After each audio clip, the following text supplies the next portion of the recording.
Assalamualaikum warahmatullahi taala wabarakatuh. Salam Syawal. Jadi insya-Allah hari ini kita akan bersama dengan penulis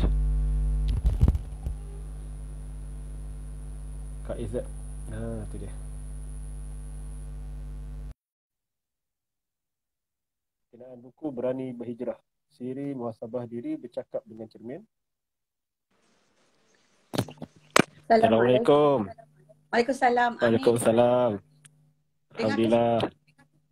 Dengar tak? Okey, alhamdulillah. Ada kat poli tu kan? Ya, buat persiapan terakhir sebelum APD. Betul lah tu. Kes makin banyak lah Kak. Betul. Banyak. Kita sama-sama doa insya-Allah. Mudah-mudahan keadaan ni. Betul lah. Kita punya perkongsian ni pun sedikit sebanyak harap-harap dapat bukan orang cakap nak larikan fokus, tapi kita nak mengisi lah. Orang Betul. cakap kita punya keadaan yang kita tahu macam-macam lah, dan kita nak ucap Alhamdulillah jugalah. Sebab pagi ni katanya berlaku gencatan senjata kan. Jadi Alhamdulillah akhirnya apa yang kita perjuangkan tu Allah terima, dan kita masih belum menang dengan Betul. kita punya COVID dan macam-macam lagi. Jadi hari ini kita ucap terima kasih banyaklah pada Kak Izzat kerana sudi lagi untuk minggu yang keempat ke? Ketiga. Yang ketiga dah. Alhamdulillah. Kak Izzat daripada IG Buku Puris, FB Galeri Ilmu, masuk balik IG Galeri Ilmu, Kak Izzat masih setia. Jadi saya ucap banyak terima kasih pada Kak Izzat kerana sedia berkongsi lah. Walaupun orang cakap ramai lagi penulis dalam buku Berani Berhijrah ni. Jadi saya nak sebut sikit lah dia punya sinopsis buku Berani Berhijrah. Blurb kat belakang tu. Selalu kita tersekat berlama-lama di satu takah kerana takut mahu terus melangkah. Pelbagai perkara membenak di fikiran. Kadang kekurangan diri sendiri membuahkan rasa tak yakin. Kadang terpaksa pula berdepan dengan kekurangan orang lain. Namun Rasulullah berpesan dengan begitu jelas sekali tentang misi setiap mukmin. Setiap hari mesti menjadi semakin baik dan semakin baik. Apa-apa pun kekurangan diri kita seharusnya menjadi asbab untuk kita belajar mengatasinya. Apa-apa pun kekurangan orang lain seharusnya menjadi asbab untuk kita mengambil iktibar daripadanya.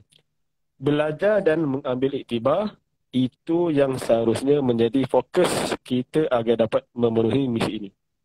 Jadi dia punya blog tu bagi saya blog yang berat juga tu sebenarnya. Sebab yelah, dia mengingatkan kita tentang apa tujuan kita hidup lah. Kita atas muka bumi ni, apa tujuan Alifah, apa peranan kita. Dan saya nak terus pada Kak Izzat lah.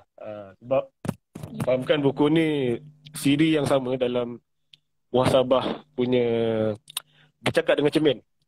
Jadi untuk buku ni Berani Berhijrah ni, dia asalnya macam mana Kak? Dia cadangan siapa? Cadangan korang ABN ke memang daripada Bonda Noh sendiri? Baik, sebenarnya idea Kak Izzat rasa ia berangkaian daripada perbincangan Bonda Noh sendiri dengan pihak Galeri Ilmu, kerana pada penghujung tahun 2018 Bonda Noh menganjurkan seminar mega penulisan yang pertama waktu itu, yang di kala itu kita ada rasanya lebih daripada 200 peserta.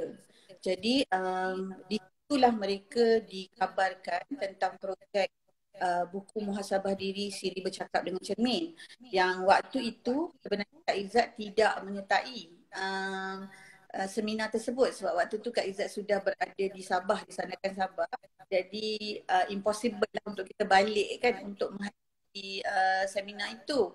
Dan berkebetulan pula sewaktu seminar itu bermula, Kak Izzat terlibat dengan kemalangan. Jadi memang mulanya Kak Izzat tak berapa clear lah dengan daripada mana datangnya idea ni, tapi Kak Izzat yakin dia merupakan perbincangan antara Bonda Noh dengan Galeri Ilmu dan juga disambut bagi Akademi peserta Bonono, dan pastilah juga kejutan dan kegembiraan untuk para peserta seminar mega penulisan Bonono pada waktu itu.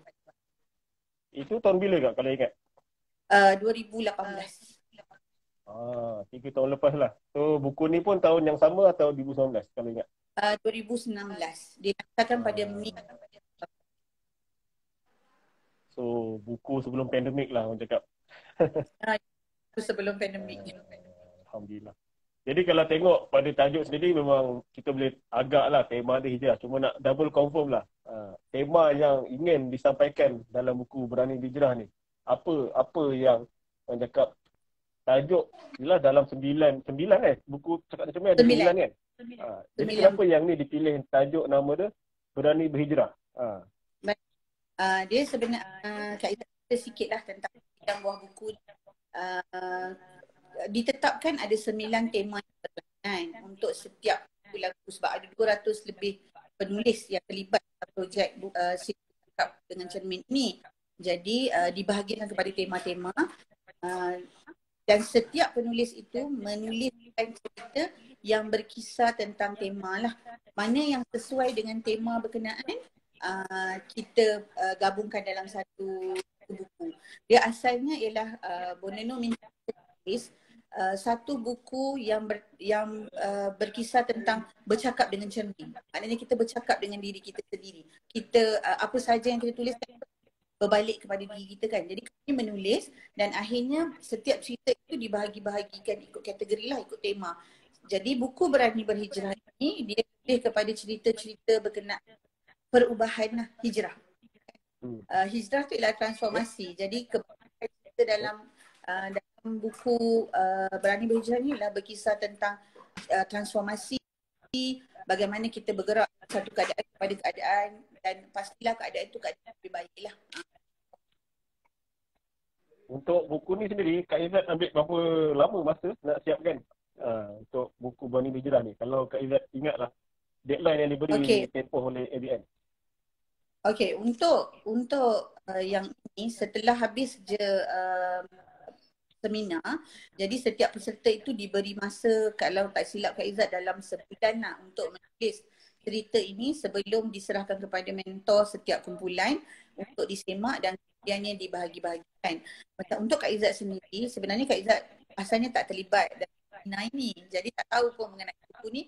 Tetapi Bonono menelpon minta Kak Izzat sumbangkan satu kisah sebab waktu itu Kak Izzat di hospital di Elizabeth II dan sedang menerima rawatan.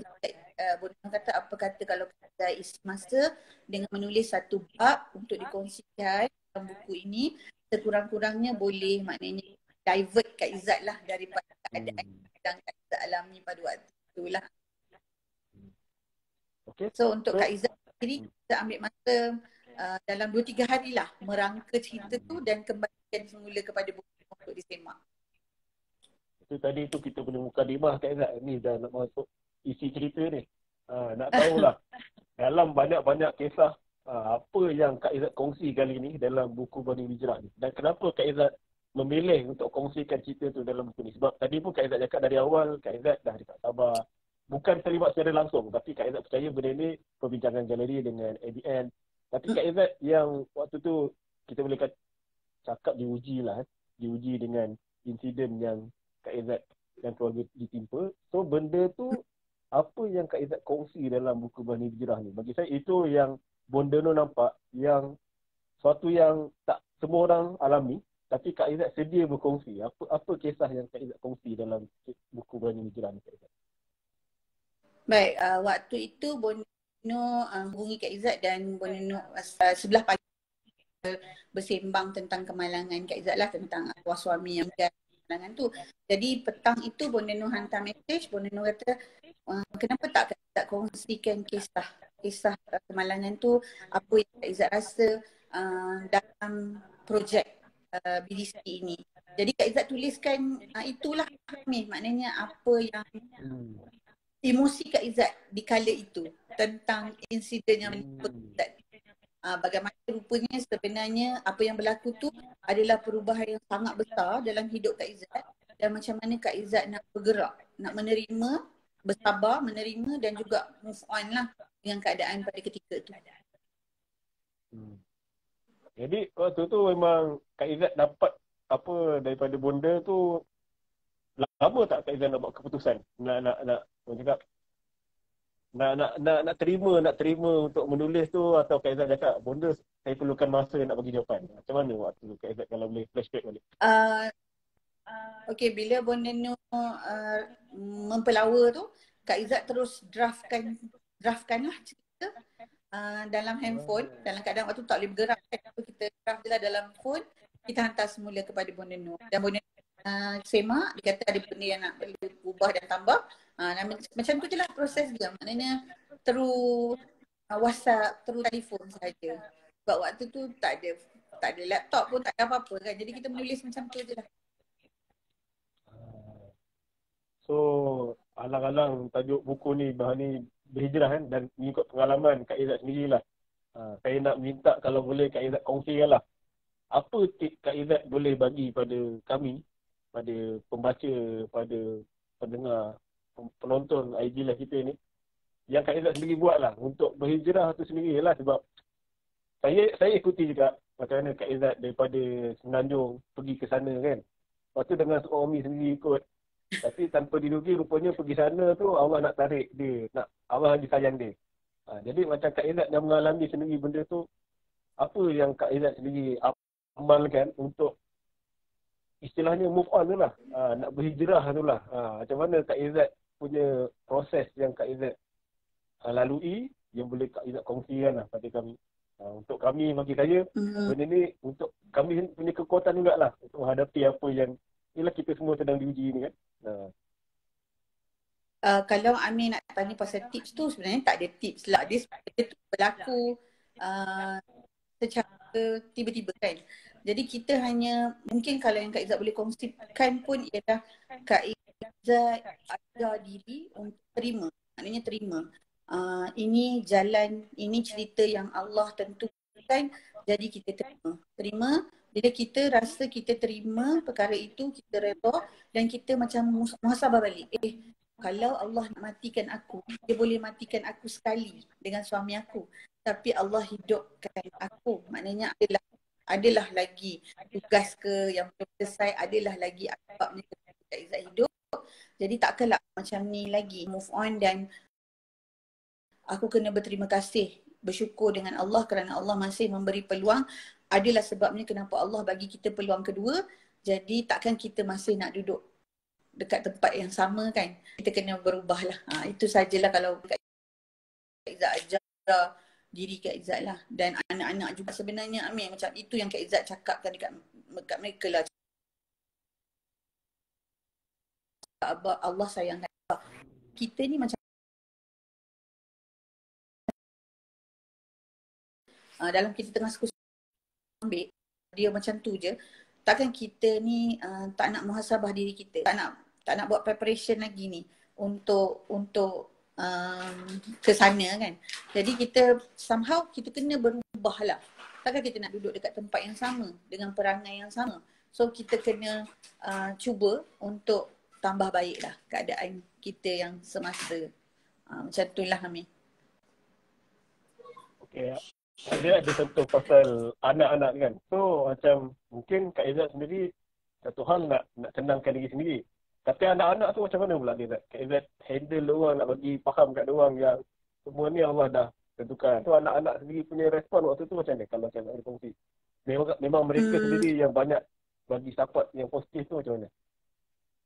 Baik, macam Kak Izzat Alhamdulillah lah sebab waktu kejadian tu berlaku anak-anak dah besar. Maknanya yang paling bongsu pun waktu tu 12 tahun, yang kedua 15 dan 14 sorry, dan yang sulung tu dah 19, dah 20 tahun. Jadi mereka sendiri dah tahu, dah boleh terima. Dan disebabkan arwah abah mereka tu sakit, jadi mereka nampak bila Allah ambil ayah dia memang sakit kan. Jadi bila Allah ambil abah dia orang dalam keadaan macam tu, pada mereka macam ni, tak apa, abah dah rehat. Abah tak payah sakit lagi, abah dah tak payah makan ubat Abah dah rehat betul-betul.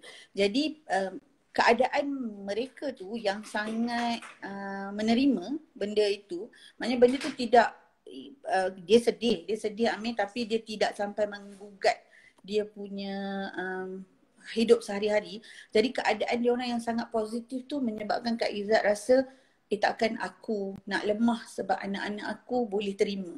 Jadi kita support dia orang dengan cara kita pun sama-sama kuat untuk mereka, sama-sama jalani hidup yang depan ni. Sebab yang dah pergi tu maknanya Allah dah tentukan dah tempat dia di mana, kita dah nampak keadaannya. So kita ni macam mana kita nak lalui hari-hari yang ke depan ni lah. Macam tu lah Amin. Apa yang Kak Izzat cakap ni, sebenarnya saya baru lepas akak saya meninggal Kak Izzat. Kak saya. Betul. Dia kanser payudara. Jadi waktu dia kanser yang dekat darah 4 itu, memang saya nampak lah badan dia dah kurus. Jadi macam banyak ubat, banyak benda yang dia makan. Jadi saya rasa saya faham apa yang anak-anak Kak Izzat rasa. Bila Allah tarik nyawa dia, Allah lagi sayang dia, itu yang terbaik untuk dia lah. At least dia, saya rasa itu yang terbaik untuk dia. Walaupun memang sedih lah. Adik-beradik, 3 orang akak, abang saya. Jadi memang Allah Akbar kan. Memang Allah lagi sayang dia dan dia untuk dia berehat lah.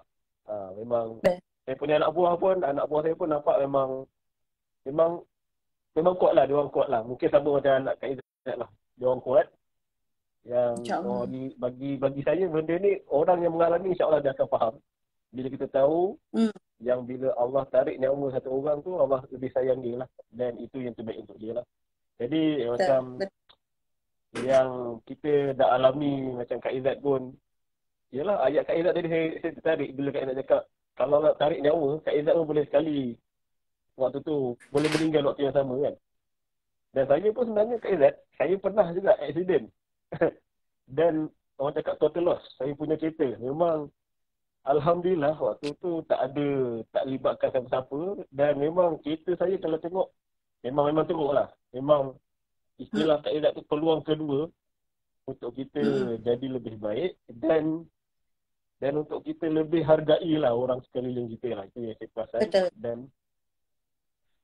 Dan okey lah, alang-alang kita sentuh tentang hijrah ni kan, topik hijrah ni.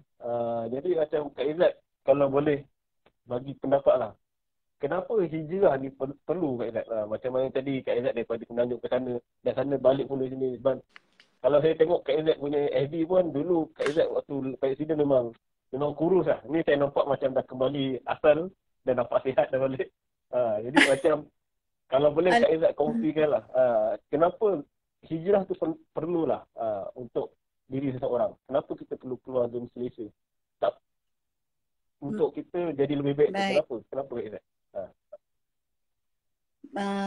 Daripada sebenarnya kan Amir, daripada mula Kak Izzat bekerja dulu, mantan pengarah Kak Izzat dia selalu cakap kita jangan complacent, jangan rasa selesa dekat satu tempat. Kita kena belajar keluar daripada zon selesa. Kita kena berani ambil cabaran, berani ambil risiko. Jadi Kak Izzat, untuk diri Kak Izzat sendiri, Kak Izzat suka mencuba sesuatu yang baru. That's why lah bila ditawarkan untuk pergi ke Sandakan tu, Kak Izzat memang ambil tawaran tu sebab kita rasa macam kita nak berhijrah. Dan kebetulan pula kita pindah tu dalam bulan hijrah. Jadi kita tahu hijrah tu biasanya membawa kepada benda-benda yang baik.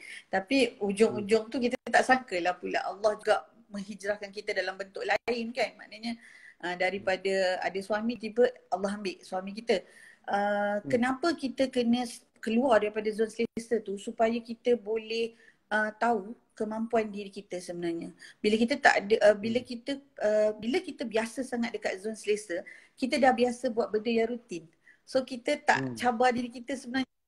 Bila kita berhijrah, bila kita keluar daripada zon selesa kita akan move diri kita untuk naik satu tingkat lagi.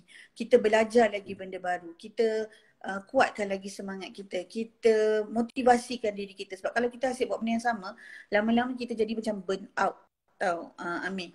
Jadi dalam apa-apa keadaan pun tak kisahlah kematian ahli keluarga ke, diuji sakit ke apa-apa ke, kita harus berani dan juga tidak mudah rasa selesa dengan keadaan kita yang biasa. So kita kena berani take up cabaran lah, ambil risiko pada Kak Izzat lah.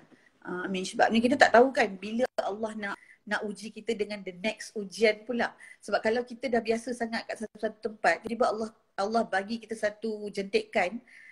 Kak Izzat selalu kata kalau ujian ialah jentikan kasih sayang Allah. Sekali Allah jentik kita, kita tak boleh nak bangun. So kalau kita ajar diri kita untuk sentiasa sentiasa tidak berada dalam zon selesa, insya-Allah dalam apa keadaan pun kita boleh laluilah, insya-Allah. Amin. Jadi kalau tengok pada cover buku ni, dia punya ayat ni, mulakan usaha untuk menjadi orang baik dengan tidak lagi memandang buruk orang. Dia macam ibaratnya dia bagi tahu nak berhijrah ke arah lebih baik ni, dia atau mandiri kita lah. Tapi yang keduanya, kita tak boleh abai orang keliling kita tau. Macam yang saya faham daripada ayat ni lah. Tak nak pengajaran orang lain, kita boleh jadikan panduan untuk kita sama ada jadi seperti itu atau kita elak jadi seperti itulah. Sebab dalam buku Cakap dengan Cermin, buku Berani Berhijrah ni, ada berapa kisah Kak Izzat kalau boleh beritahu? Ada berapa kisah? Ya. Ada berapa banyak kisah yang dikongsikan? Dalam buku ni ada berapa banyak kisah? 23 kisah. So, selepas kita berbual beberapa minit ni, buku ni sesuai untuk siapa Kak Izzat? Siapa yang patut baca buku Berani Berhijrah ni kalau boleh Kak Izzat beritahu? Berani Berhijrah ni sebenarnya dia sesuai untuk bacaan setiap golongan lah sebenarnya. Amin. Sebab ada je kanak-kanak yang baca, ada ibu bapa yang baca ke anak. Sebab kalau ikutkan buku siri bercakap dalam cermin ni, kita dah 2 tahun kita buat projek wakaf buku kan, ke institusi, ke badan-badan yang berminat lah. Kita memang agih-agihkan dalam projek wakaf. Jadi so far kita dapat feedback yang bagus sebenarnya, sebab semua buku dalam siri bercakap dalam cermin ni adalah buku-buku muhasabah, buku-buku motivasi, buku-buku dakwah santai yang kita boleh relate. Kita boleh relate dengan hidup kita, kita boleh gunakan.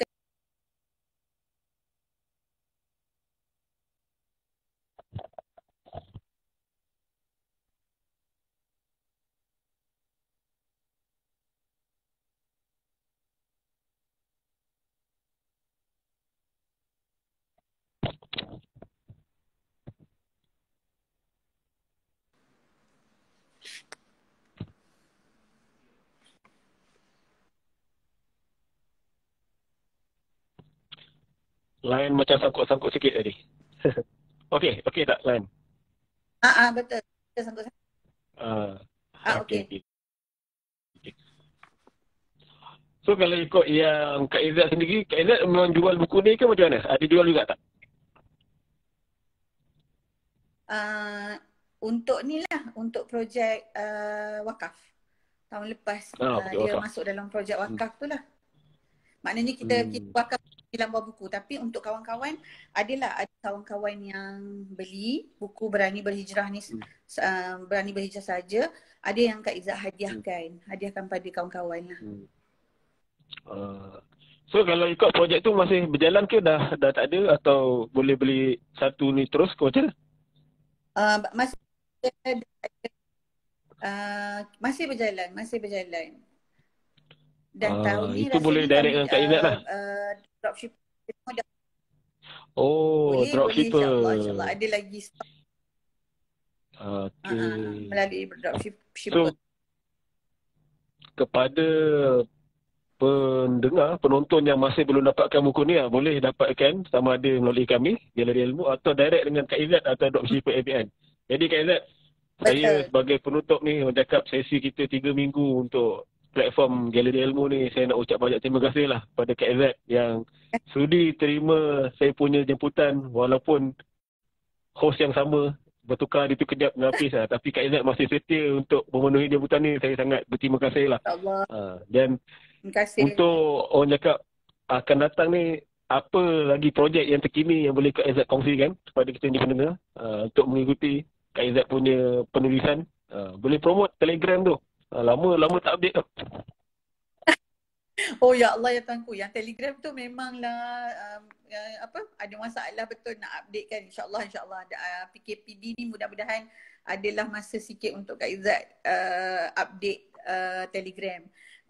Di samping tu Kak Izzat baru saja melancarkan buku solo Semusim Tanpa Dia, boleh dapatkan daripada Kak Izzat, terbitan Boneno Resources, dan insyaAllah ada ya. Buku ni ada tak kat situ sekarang? Ya. Kalau ada boleh tunjuk. Buku ni ada tak? Alamak, ada di meja. Oh ya ke, tak apa. Boleh tengok kat IG Kak Izzat kot? Boleh tengok kat IG, boleh tengok kat FB Kak Izzat hari ni untuk kalau nak pesan lah buku Semusim Tanpa Dia, dan sekarang ni dah mula menulis, nak cuba start dengan buku solo yang kedua lah, insyaAllah. Sikit tip Kak Izzat, kata-kata penutup untuk orang yang tak tahu. Orang cakap sekarang ni zaman orang cakap memang zaman penuh dengan kecaman. Kalau ikutkan netizen ni, semua benda nak kecam. Tapi kenapa penulisan ni sebenarnya bukan sekadar mengecam. Tapi penulisan lebih pada untuk kita terapi, untuk kita ubat diri kita sendirilah. Kenapa kita perlu tulis yang baik-baik? Macam tip Kak Izzat lah tadi. Macam Kak Izzat cakap, tak semestinya ada laptop apa semua. Dalam handphone pun boleh. Jadi bagi saya Kak Izzat pun dah boleh kata penulis yang banyak buku lah. Banding saya baru ada 1 buku. So tip daripada Kak Izzat untuk menulis dengan baik ni, aku cakap kenapa kita kena kongsikan positive vibes kepada kita punya masyarakat lah utamanya. Kenapa Kak Izzat? Apa ni, kalau kita nak cakap lah dalam bahasa kasar dia, dunia kita sekarang ni macam sakit kan. Banyak sangat penyakit lah. Fitnah tu berada di hujung jari je, kat mana-mana je. Silap sikit je kecam, silap sikit je kecam. So setiap hari bila kita baca kan Facebook ke IG ke, kita boleh rasa macam tertekan. Kalau macam kat kita macam rasa macam tak suka baca sebab ada je benda yang jadi gaduh. Contohlah Kak Izzat baru je bercakap dekat kawan-kawan lah kan, laksa pun nak gaduh. Apa pasal nak gaduh pasal laksa? Macam kita tak faham kita tu kan. Jadi sebenarnya kita boleh pilih untuk gunakan platform IG ke Facebook ke untuk sebarkan yang baik-baik, ataupun kita nak sebarkan benda-benda toksik. Okay. Kak Izzat pun dulu bukan penulis yang masa tu tak ada ilmu. Jadi biasalah kita guna FB ni untuk kecam, untuk sela orang. Tapi bila kita belajar, kita ada ilmu menulis, kita tahu adab menulis, adab berkongsi dekat dalam laman sosial, dalam platform yang umum, kita tahu yang kita sepatutnya sebarkan benda-benda yang manis. Sebab orang keliling kita ni dah terlampau banyak kesakitan, dah terlampau banyak tekanan, dah terlampau banyak stres. Jadi jangan tambah lagi stres diorang dengan penulisan-penulisan kita yang menyesakkan dada. Lebih baik kita kongsi perkara-perkara yang manis-manis, yang indah-indah untuk dibaca oleh semua orang, insya-Allah. Dan untuk diri kita juga sebenarnya. Betul. So Kak Izzat, nak impression Kak Izzat macam mana? Follow mana? Nak IG, FB? Follow IG Marini Ghazali, kalau FB Izzatul Marini, insyaAllah. Okay. Lagi? Telegram? Telegram, alamak, Telegram tu boleh cari What Kak Izzat Share. What Kak Izzat Share. Okay. Nama channel Kak Izzat. Terima kasih banyak Kak Izzat kerana orang cakap sudi berkongsi lah dan teruskan menyebarkan benda yang manis-manis dalam penulisan. Dan insyaAllah saya doakan apa yang Kak Izzat kongsikan banyak manfaat dan semua orang dapat punya manis tu lah. Jadi Kak Izzat, selamat berpuasa 6 insyaAllah. Saya pun tak mula lagi ni. Jadi kita jaga kita dan kita doa yang baik untuk semua. Jadi insyaAllah kita jumpa lagi akan datang. Assalamualaikum warahmatullahi wabarakatuh. Baik, insyaAllah. Assalamualaikum.